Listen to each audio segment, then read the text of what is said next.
Hi, സാഗര കിച്ചൻസിലേക്ക് എല്ലാവർക്കും സ്വാഗതം. ഉണ്ടാക്കാൻ പോകുന്നത് കോവയ്ക്ക കൊണ്ട് ഉരുളക്കിഴങ്ങ് കൊണ്ടും ഒരു മെഴുക്ക് വരട്ടിയാണ് ഉണ്ടാക്കാൻ പോകുന്നത്. ഇതിലേക്ക് ഞാൻ ഒരു 2 സ്പൂൺ വെളിച്ചെണ്ണയാണ് ഒഴിച്ചു കൊടുക്കുന്നത്. എണ്ണ ചൂടായി കഴിഞ്ഞു. ഇതിലേക്ക് ഞാൻ ഒരു 1/2 സ്പൂണ് കടുക് ഇട്ട് കൊടുത്തിട്ടുണ്ട്. കടുക് പൊട്ടിയതിന് ശേഷം ഇതിലേക്ക് ഞാൻ 3 വറ്റൽമുളക് ഇട്ട് കൊടുക്കുന്നു.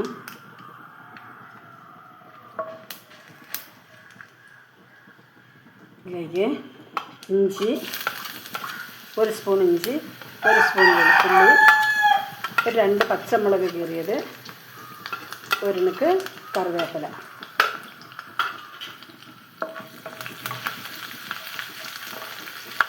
ഇത് ഞാൻ ഒരു സവാള ചെറുതായി അരിഞ്ഞത് ഇതിലേക്ക് ഇടുകയാണ്.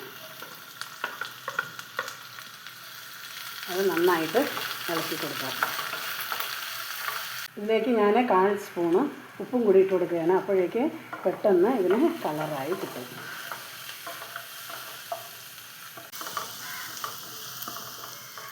ഇതിലേക്ക് ഞാൻ 10 കോവയ്ക്കാണ് എടുത്തിട്ടുള്ളത്, നീളത്തിലരിഞ്ഞതാണ്.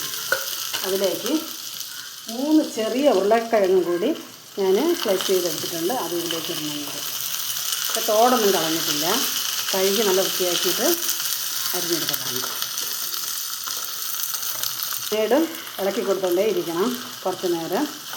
ഇതെല്ലാം ചേർന്നിരിക്കുന്നതൊക്കെ ഒന്ന് ഇളകി എണ്ണയൊക്കെ പിടിച്ച് ഒന്ന് വെന്ത് വരട്ടെ. ഞാൻ തോടോടുകൂടി അരിഞ്ഞത് ചെറിയ ഉരുളക്കിഴങ്ങാണ്. പിന്നെ ഗ്യാസ് ഒന്നും ഉണ്ടാകത്തില്ല, അതുകൊണ്ടാണ് ഇതിങ്ങനെ തോടോടുകൂടി അരിഞ്ഞിട്ടത്. ഇതിന് നമുക്ക് 2 മിനിറ്റ് അടച്ച് വയ്ക്കാം, ഒന്ന് വേകുന്നത് വരെ.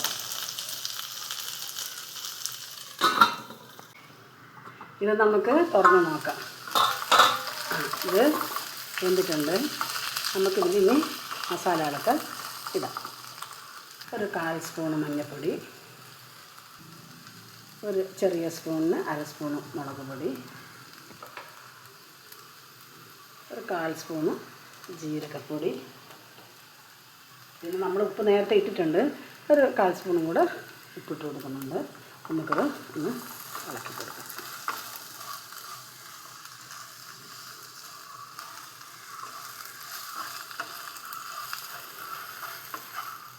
നിങ്ങളെല്ലാവരും ഉണ്ടാക്കി നോക്കണം. ഇതിൽ ഞാൻ വെള്ളമൊന്നും ചേർത്തിട്ടില്ല, വെള്ളമൊന്നും ചേർക്കണ്ട, അല്ലാതെ തന്നെ ആവിയിൽ വെന്ത് കിട്ടും. നല്ല ടേസ്റ്റായിരിക്കും. ഉരുളക്കിഴങ്ങും കൂടെ ചേർന്നതുകൊണ്ട് നിങ്ങളെല്ലാവരും ഇതുണ്ടാക്കി നോക്കണം. എല്ലാവർക്കും ഇത് കഴിക്കാൻ പറ്റും. പിന്നെ എരിവൊന്നും അധികമില്ല. നിങ്ങൾക്കിതിൽ എരിവ് കൂടുതൽ വേണമെന്നുണ്ടെങ്കിൽ ഇടാം. പിന്നെ ഇതിലൊരു നുക്ക് കറിവേപ്പില കൂടെ ഇട്ട് അടച്ച് വയ്ക്കാം. അപ്പോൾ കുറച്ച് നേരം കൂടെ ഒന്ന് ഒരു 2 മിനിറ്റും കൂടി ഇങ്ങനെ വെച്ച് കഴിയുമ്പോഴേക്കും എല്ലാം നല്ല ഇതായി കിട്ടും. ഇതെല്ലാം ആയിട്ടുണ്ട്. നമുക്കിത് വേറൊരു പാത്രത്തിലേക്ക് കോരി മാറ്റാം.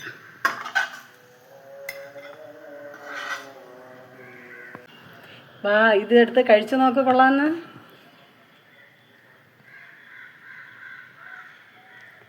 എങ്ങനെയുണ്ട്? അടിപൊളി. ഈ വീഡിയോ കണ്ടിട്ട് എല്ലാവരും ചെയ്ത് നോക്കണം. ഞാൻ കുറച്ച് നാൾ ബ്രേക്കായിട്ടുണ്ടായിരുന്നു. ഇനിയൊന്നും വീഡിയോ ഒക്കെ അങ്ങോട്ട് തുടരെ ഉണ്ടാവും. ഇതിന് ലൈക്ക് ചെയ്യണം, ഷെയർ ചെയ്യണം, സബ്സ്ക്രൈബ് ചെയ്യണം.